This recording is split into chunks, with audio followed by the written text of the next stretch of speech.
Dans cette vidéo, on va voir la deuxième partie de notre leçon sur les combinaisons. Si on retourne au concept de base de comment on fait pour trouver une probabilité théorique, en fait, ça, c'est une diapositive de notre leçon 3.2. La probabilité d'un événement va être égale au nombre, donc ici, on se souvient que card représente cardinal, donc le nombre de fois que l'événement A peut se produire sur le nombre de fois que tous les résultats vont se produire. Alors, card A sur card U, comme on avait vu à l'unité 3.2. Alors, cette logique-là est toujours vraie. On peut combiner ça avec les nouvelles connaissances qu'on a pour pouvoir résoudre des problèmes de probabilité à l'aide de combinaisons. Alors, si on regarde cet exemple-ci, on dit qu'un club est constitué de 10 filles et de 7 garçons.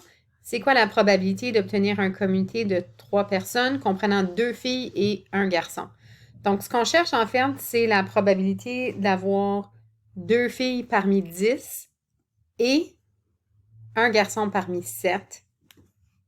Alors, on peut l'écrire comme ceci. En fait, il manque le dénominateur ici, on va l'ajouter après, mais 10 filles choisis 2. Ou en autre mot, moi, je préfère d'habitude écrire 2 filles parmi 10. Ça veut dire la même chose. OK, donc 2 filles parmi 10 et un garçon parmi 7. Alors, si on fait ce calcul-là, on va pouvoir, à l'aide des combinaisons ici, parce que l'ordre n'est pas important, on va pouvoir trouver le nombre de fois que cet événement se produit.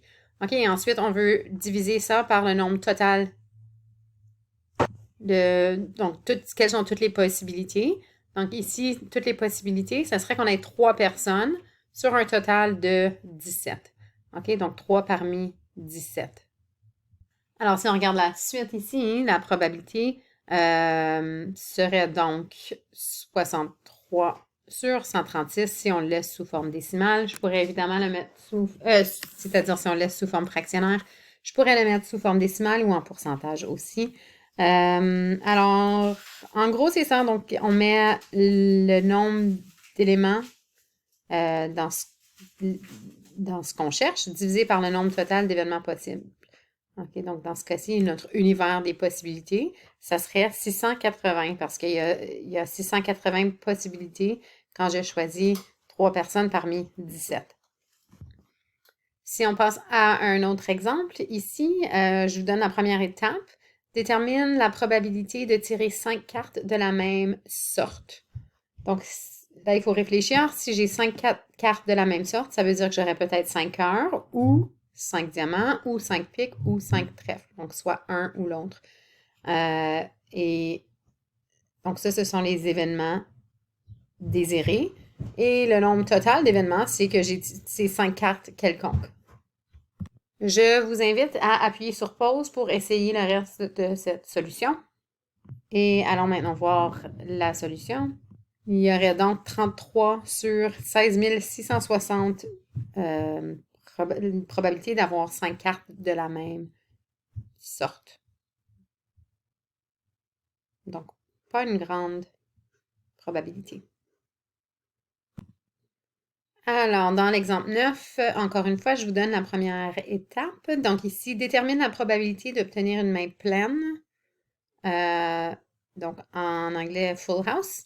Donc, 3 cartes d'une même valeur, par exemple 6, 6, 6, et 2 cartes d'une autre valeur, par exemple 5, 5. Donc, en fait, c'est une paire et un triple. Donc, ce qu'on cherche, c'est la probabilité d'avoir 3 cartes pareilles et 2 cartes pareilles. Et ensuite, l'univers des possibilités. Bon, puisque j'ai une main de 5 cartes, ce serait 5 cartes quelconques. Je vous invite à appuyer sur pause pour essayer la suite. Allons maintenant voir la solution. Donc, on se souvient bien, le « et », c'est avec une multiplication.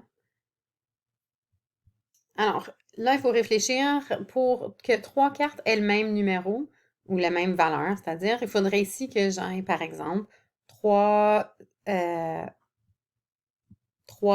Donc, 3A parmi 4. Ou je pourrais avoir 3, 2 parmi 4. Ou 3, 3 parmi 4. Ou 3, 4 parmi 4. Donc, dans le fond, ce que j'aurais, si je l'avais fait au long, j'aurais écrit 3 parmi 4.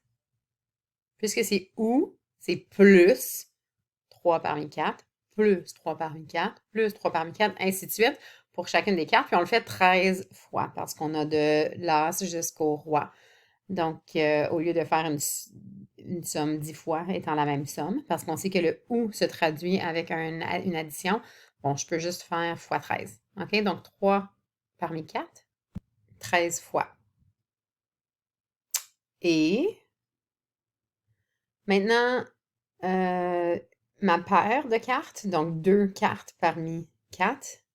Puisque dans ma main, j'aurais déjà tiré un triple, ça veut dire que je n'ai plus 13 fois cette option-là, mais je l'ai juste 12 fois. Donc, on va faire fois 12 ici. Et le tout, bon, si j'ai 5 cartes quelconques, j'ai 5 cartes quelconques parmi 52. Donc, ici, on a un jeu sans joker. Donc, 5 cartes parmi 52, ça serait mon ensemble des possibilités.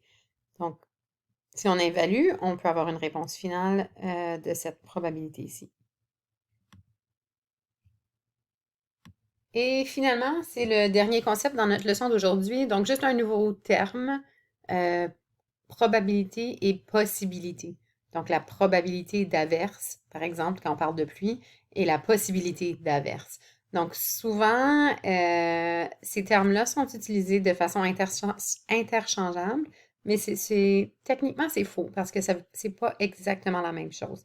Alors, on va voir la différence entre les deux. Donc, si on regarde avec un exemple, l'exemple 10, j'ai un sac de 4 billes blanches, 7 billes noires.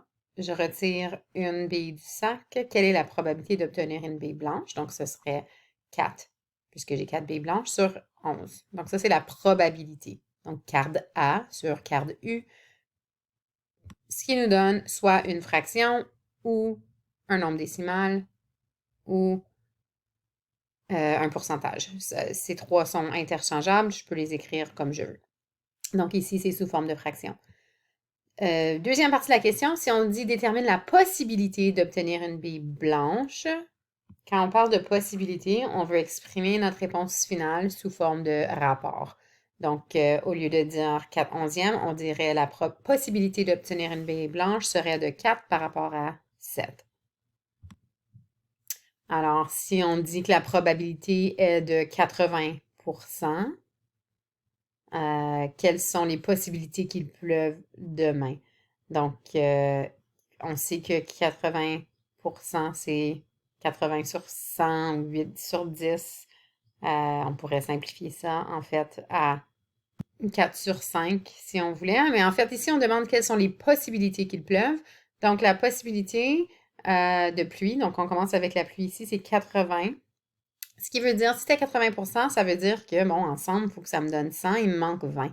Donc, on a un rapport de pluie 80, aucune pluie 20. Alors, la possibilité serait de 80 par rapport à 20. Normalement, on veut toujours donner notre réponse sous la forme simplifiée.